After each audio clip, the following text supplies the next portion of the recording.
अगर बेटा होता तो खूब बढ़िया से बढ़िया बढ़िया कलाकार के बुला के लोग सोहर गवावता, खूब खर्चा करता, खसी कटवावता।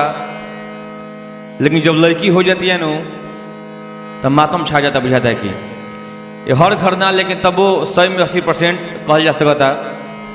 मात्र 20% लोग खुश रहेला लड़की भइला पे। का भाव बा?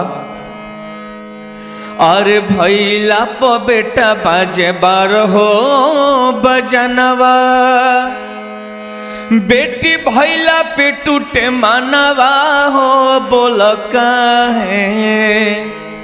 तो भैला प बेटा बाजे 12 बजनवा, बेटी भैला पे टूटे मानवा हो, बोल काहे। तो अब गर्भ में मारल जाता जानवा हो, बोल काहे। अब गर्भ में मारल जाता जानवा हो, बोल काहे।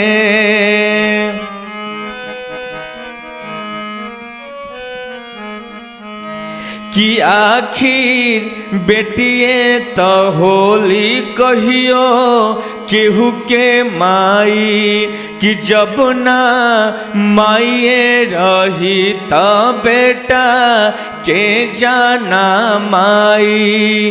कि आखिर बेटिए तो होली कहियो केहू के माई, जब माइए न रही बेटा के जाना माई। दिन पर दिन मरल जाता, कि दिन पर दिन भइल जाता ई बदनवा, बेटी भइला पे टूटे मानवा हो, बोल काहे। तो अब गर्भ में मारल जाता जानवा हो, बोल काहे। अब गर्भ में मारल जाता जानवा हो, बोल काहे।